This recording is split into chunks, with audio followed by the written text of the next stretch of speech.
has happened in the past with price action. So when we look at these charts, the orientation is, for instance, for the Forex pair, Aussie dollar. The chart on the left is the Australian dollar futures price, seasonal tendency, and the chart on the right, US dollar index seasonal tendency for the futures price. When I'm sharing with you the ideal seasonal tendencies, what we're actually looking at is we're comparing the two seasonal tendency charts. We're looking for the most diametrically opposed price action between the two. So when we're focusing on high probability, or in my definition, an ideal seasonal tendency, is when the underlying market is predisposed to go in the direction that seasonal tendency is being outlined in here. So it doesn't mean every single year the seasonal tendency may not come to fruition, but that's okay. It's a general rule of thumb. There's plenty of these seasonal tendencies as we go through the major pairs. So there's something always every year that would set up a potential long-term trade. You see here on the Australian dollar, the strongest seasonal tendency in contrast to that of the dollar index on the right. The shaded in area here shows the strongest tendency for Australian dollar futures prices to rally in March and make a top sometime in May. Now, if this is true, we should see a sell-off in the dollar index, and we do in fact see that same thing occurring between March and a decline making a low in May. So between the two, we have a qualified ideal scenario for the Australian US dollar pair in FX to rally, because it's the first currency in the name of the pair, Australian dollar. Aussie looks to rally at time of year, same time the dollar index. So the pair construction and the way it's designed, when we watch price of Aussie dollar, when we see price rallying on that chart, we're actually seeing the rise of Australian dollar futures or Australian prices versus lower prices on the dollar index. So in an ideal scenario, this trade would be best suited to be found on a long-term primary bullish market. Or if we made a long-term low, we could potentially test this theory in terms of catching a long-term trade.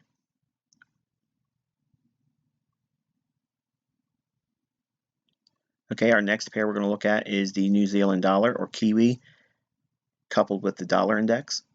On the left-hand side, that's the New Zealand dollar futures contract seasonal tendency.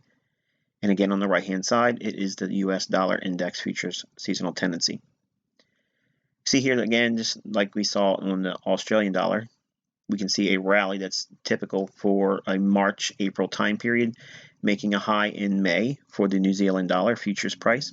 And again, if this is true, we're going to see a contrasting sell-off at the same time of the year. Again, we do see that May-April high and a low forming in May. Now, these are only focusing on the highest ideal, long-term setup. I'm not looking for every possible scenario for a seasonal play, but for long-term analysis, we're focusing only on the most obvious ones that jump off at the chart and they have historical data to support it. And again, because it's a tendency, it doesn't mean it's going to happen every single year. So the best scenario would be when you're in a bullish condition and you're seeing underlying bullishness for New Zealand dollar, this seasonal tendency should have an effect on price that time of year. Between March and April, we should be seeing a seasonal low, and for a couple months, you see a rally up into around May. The next pair we're going to look at is the euro dollar, or fiber. And we're going to be focusing on the left-hand chart for the euro futures price, and then we're going to look at the chart on the right for the futures price on the US dollar index. As you can see here, we have a seasonal low that usually forms between June and July, and that should be seen with a high that forms in the dollar index. So as a long-term high time frame scenario, this is the ideal scenario. You would look for a low to form in the summer of euro dollar.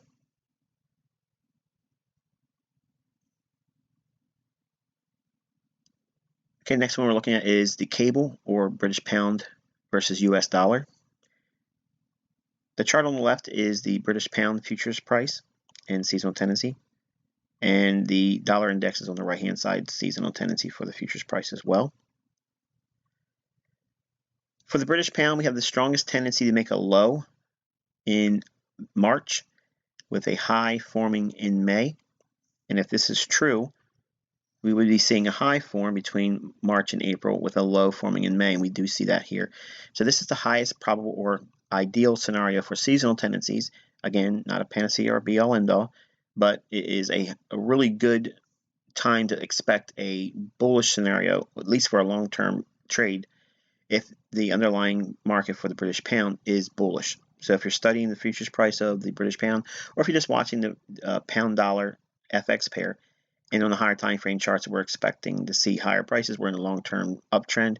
If we enter this time of year between March and April, we would be expecting some seasonal low to form, and we can see that actually is supported with a sell-off in the dollar seasonally as well. I want to contrast also the difference between these blue and red lines. On the chart on the left-hand side, that's the British pound's futures seasonal tendency. The blue line represents 40 years of data, and the red line represents 15 years of data. So by contrasting that, you have a lot of time factored into these tendencies. So it's, to me, in my opinion, this is a really strong one because it's many years worth of data, and it's also contrasting it with a smaller short-term view of the marketplace where, in the last 15 years it was there, and in the last 40 years it was still there. So between March and April, there's usually a seasonal low that forms, and then it rallies up to making a spring high around May. And again, it's really, really positive and most likely expected to see happen when you have the underlying British pound in a strong uptrend, or you've suspected a turn has taken place long term and we haven't started trending up higher. We can test this theory by taking a trade and see if it does in fact pan out. Okay, the next pair is the dollar Swissy, okay, or US dollar versus the Swiss franc. Dollar index is on the left hand side. It's a seasonal tendency for the futures price of the dollar index. And on the right hand side, it is the futures chart seasonal tendency for the Swiss franc. Okay, so what we have on the dollar index, we have a seasonal tendency for the dollar to make a seasonal high in the June-July time period.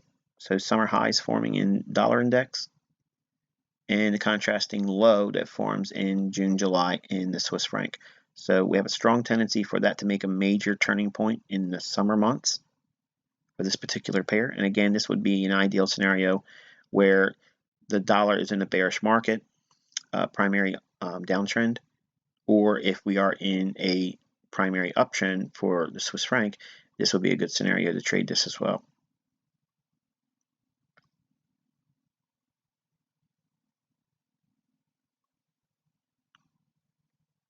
Okay, the dollar versus Japanese yen. On the left-hand side, we have, again, the seasonal tendency for the futures price for the dollar index.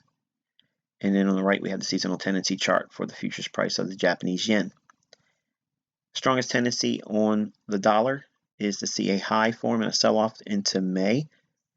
And the opposite is seen with a seasonal low forming in March and April. And we see that that generally makes the long-term low for the Japanese yen at that time across the calendar year.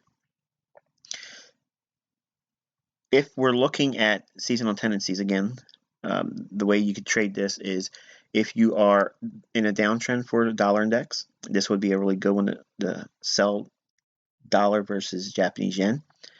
Or if you are in a bullish uptrend for the Japanese yen, this is a good time to sell short this currency pair because you'd be buying strength of the Japanese yen while selling dollars.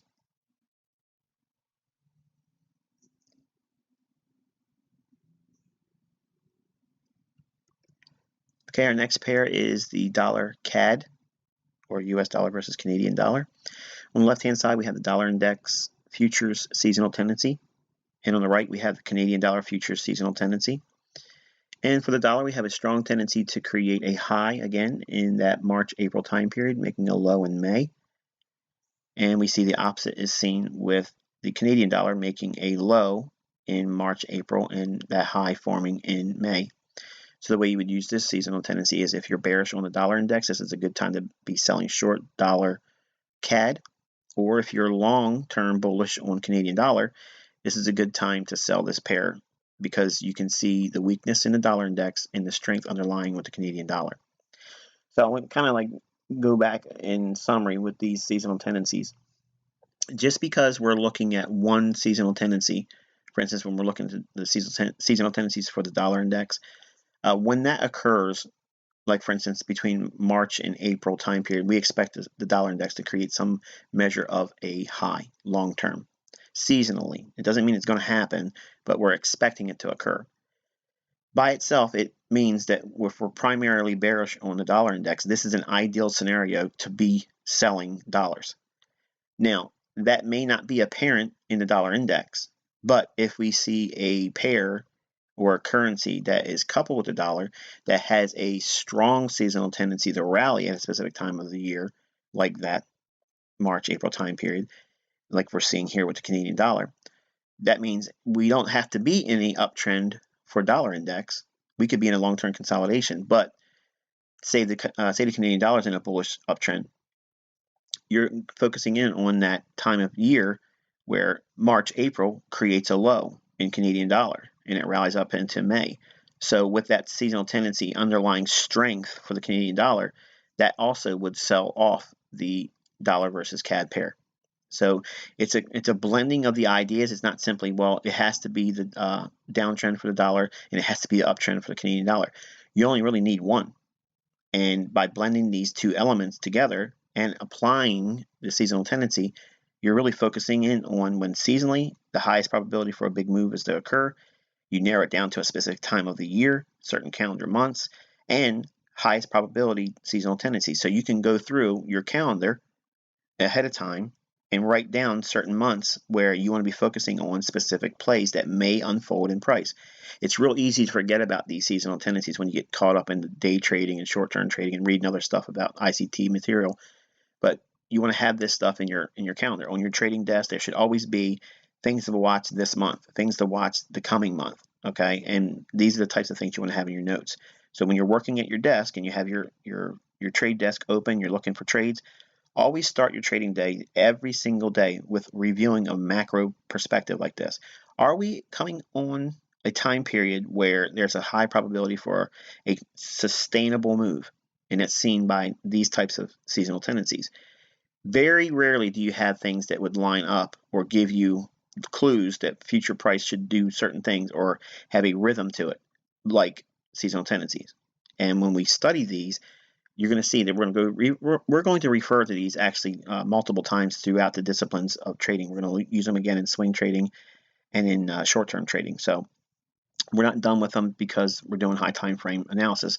But for higher time frame analysis, these are scenarios you want to be focusing on specifically for these respective pairs. So until we talk again, I wish you good luck and good trading.